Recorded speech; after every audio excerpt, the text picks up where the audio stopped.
You want to make the best scrambled eggs? Come on, I'll show you. 2 eggs. Whisk. Heat pan over medium-low heat. Melt 1 tablespoon butter. Add your eggs. Slowly, just move with the rubber spatula. Big curds. Do not crank the heat, it's not gonna cook faster. Look at that, it comes together so quickly. Remove it from the heat. Perfect.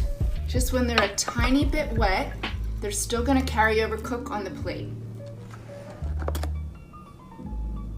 Pinch of truffle salt because you're fancy. Freshly cracked black pepper. Parsley. People keep asking me to make this.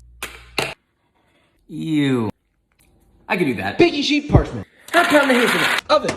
350. 10 to 15 minutes. Till roasting, their skin start to peel off like that. Let them cool completely. Put your nuts in a towel. Wrap it up. Shake them around.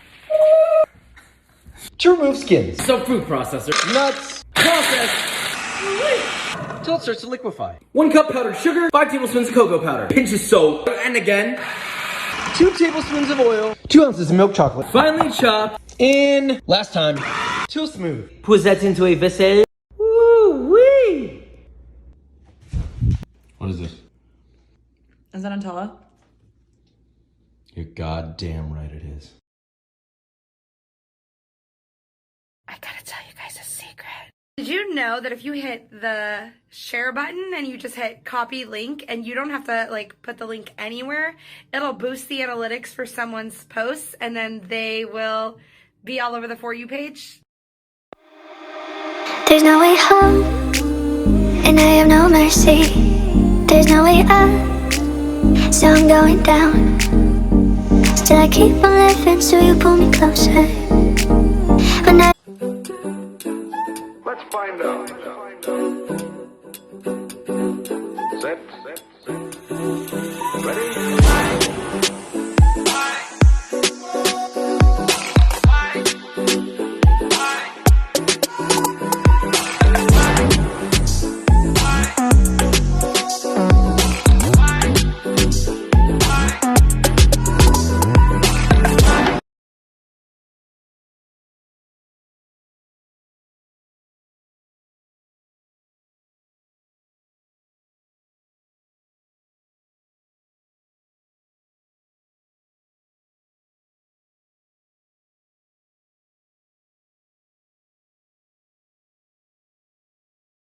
The other day I was down the rabbit hole that is called YouTube and I was watching a bunch of those 10,000, 20,000 calorie challenges. I noticed that they all gain a few pounds, but after going back to the regular diet, their weight goes back to normal too.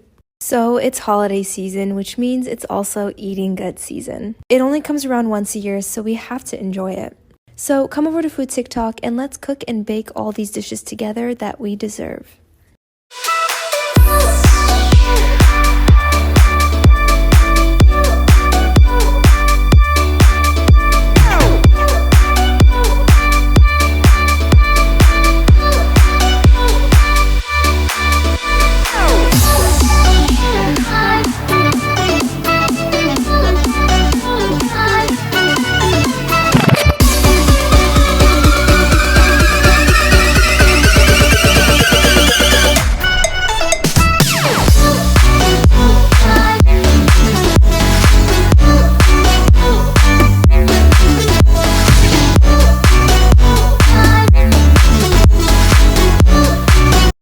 Butter in 8 minutes with 1 ingredient. Food processor. 3 cups of heavy cream. Lid on. High speed on. Let that blend till it starts to look like this. Take 4 to 5 minutes. The liquid is now buttermilk. Drain out all the liquid. Save that to make biscuits later. Processor back on. 3 tablespoons of ice water. Now we're getting real close. Strain that. You don't want any liquid left in this. Squeeze it out. Feel free to add salt. Plastic wrap. Butter. Roll it. Place in the fridge. So completely cool. Now look at our little man. Just like that, you've made your very own butter. Now it looks like butter. Melts like butter. Spreads like butter. Oh my. It's butter. there's no way home, and I have no mercy. There's no way up, so I'm going down. Still I keep on. Sure, 30 views isn't a lot, but if 30 people walked through that door to come look and see what I was doing right now, I would be overwhelmed. So this is for anybody who's made friends on TikTok or any other social media platform. Why is it that the ones that you vibe with the best are the ones who live the furthest away? Like, all I want to do is have dinner, invite you over, hang out, and I can't even do that because you fucking live in Bumblefuck, Alaska! Oh my goodness, these corn ribs need to be the next trending food. They're so fun, and I don't know why, but it's way more satisfying to eat corn this way. First, we're gonna need to cut the corn on the cob. Some people say to hack at a knife with a rolling pin, but A, that didn't work, and B, it's just way too complicated. I found that if you stand it up straight and give it a firm push, it cuts right through. Now cut those half pieces in half again until you have 4 ribs like so. In a bowl, add some olive oil, lemon pepper, garlic powder, chili powder, black pepper, smoked paprika, and a pinch of salt. Mix, then brush it onto your corn ribs. You can also fry or bake these, but I air fried them at 400 degrees Fahrenheit for 10 minutes and flipped once halfway through. For our chipotle lime mayo, we combined all these ingredients on the screen, and just look how freaking cute they are. I added my sauce and decided to make it lightly elotes inspired, so I added cotija cheese and cilantro. Enjoy!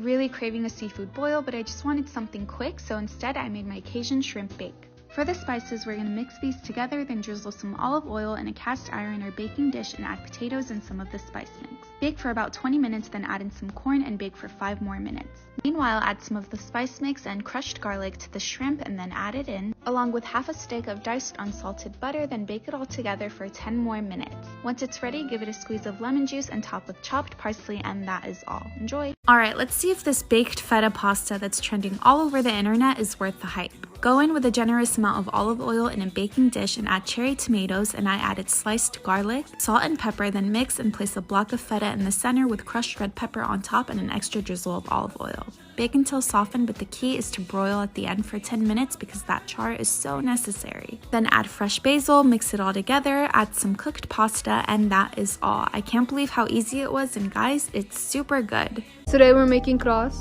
also known as cheese pies, and they're so satisfying to make. You want to begin with 2 tablespoons of active dry yeast, 4 tablespoons of sugar, 3 tablespoons of dry milk, and 2 cups of all-purpose flour. Lastly, add 2 cups of warm water, mix, and cover for 10 minutes. After 10 minutes, add in 3 more cups of all-purpose flour, a half a cup of olive oil, and a teaspoon and a half of salt. You want to knead your dough for 10 minutes, then add it to an oiled surface, and you should be able to create about 10 to 14 dough balls. For our filling, I have about 4 cups of mozzarella cheese, 2 cups of feta cheese, as much freshly chopped parsley as your heart desires, a tablespoon of black seeds, 1 small onion grated, as well as 1 egg. Mix together, then you want to roll out your dough. Add your filling, and then you want to slightly stretch out the corners of your dough and bring it to the center, basically creating a triangle. Pinch your seams together very well because you don't want your cheese to explode out. Brush on some egg wash and bake at 400 degrees for about 10 minutes, and you're done. Today we're making mozzarella stuffed pretzel buns. These were so satisfying to make, and I can't wait for you guys to try them. You want to begin with 1.5 cups of warm water, 2.5 teaspoons of yeast, and a tablespoon of sugar. Mix and set aside for 10 minutes. Here I'm adding 4 cups of all-purpose flour, 4 tablespoons melted unsalted butter, 1/4 cup of brown sugar, and after 10 minutes add your yeast mixture in last. Knead your dough for 10 minutes, then add it to an oiled bowl, cover, and let it rest for 1 hour. After 1 hour, you want to create 8 dough balls. Stuff each one with mozzarella cheese and make sure to pinch them close tightly. You don't want them to open up when we boil them. Let them rest for another 10 minutes, then we're going to boil them for 30 seconds on each side in a pot of water and 1/4 cup of brown sugar. Add to a prepared baking sheet and add a generous amount of kosher salt. Bake at 400 degrees for 10 to 12 minutes, and you're done. Today we're making cookie butter stuffed chocolate chip cookies. You want to begin with 1 cup of brown sugar, half a cup of sugar, and 1 stick of cold unsalted butter chopped. Beat your butter and sugar together for 5 to 10 minutes, then add in 2 eggs, 1 at a time, a teaspoon of vanilla extract, and 2 tablespoons of milk. Then add all of your dry ingredients. I'll have everything on the screen for you guys. Mix together well, then roll into balls. We're going to stuff them with frozen cookie butter balls and roll them back up. Add more Biscoff cookies on top, then bake them at 350 for 20 minutes. And you're done.